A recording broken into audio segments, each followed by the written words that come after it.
एक कदीम मगर जिंदा दिल शहर में एक मशहूर हकीम रहता था।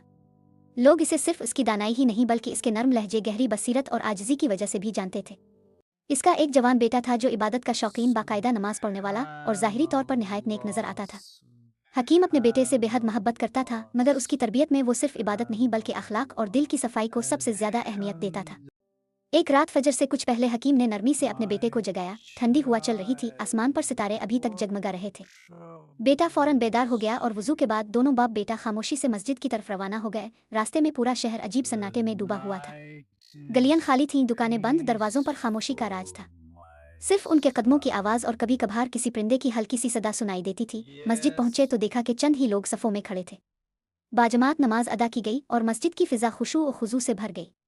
नमाज के बाद हकीम और उसका बेटा वहीं रुक गए। फजर के बाद इशराक तक उन्होंने जिक्र इलाही किया, कुरान की तिलावत की और खामोशी में अल्लाह से दिल की बातें की।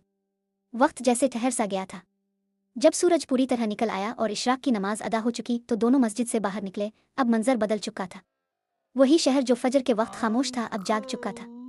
बाजार खिल रहे थे, लोग जल्दी जल्दी अपने कामों की तरफ जा रहे थे, बच्चे स्कूल के लिए निकल रहे थे, गाड़ियों की आवाज़ें फिजा में गूंज रही थीं। दुनिया पूरी रफ्तार से चल पड़ी थी। ये मंजर देखकर जवान बेटे के दिल में एक अजीब सा एहसास उभरा।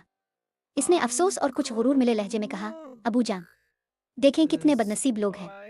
फजर के वक्त तो नींद नहीं छोड़ सके मगर अब दुनिया कमाने के लिए घरों से निकल आए हैं। उन्हें आखिरत की कोई फिक्र ही नहीं। ये अल्फाज सुनकर हकीम रुक गया। इसके चेहरे पर मुस्कुराहट ना रही, आंखों में गहरी संजीदगी आ गई। इसने बेटे की तरफ देखा और धीमे मगर दर्द भरे लहजे में बोला, बेटा, तुमने जो कहा इसने मेरे दिल को बहुत दुख पहुंचाया। इस वक्त तुम खुद उन लोगों से ज्यादा बदनसीब हो। बेहतर ये होता कि तुम नमाज ही ना पढ़ते मगर अल्लाह की मखलूक को हकीर ना समझते। हकीम ने कहा, क्या तुम जानते हो कि अल्लाह के यहाँ सबसे ज्यादा नापसंदीदा चीज़ किया है? दिल का तकब्बुर। बेटा, हम किसी को बदनसीब, बदबख्त, गुनाहगार कहने वाले कौन होते हैं? बेटे की नजरें झक गईं और उसकी आंखों में नमी आ गई। इसने धीमी आवाज में कहा, अबू जान, मैं समझ गया। मैंने इबादत तो की मगर दिल की हिफाजत ना कर सका।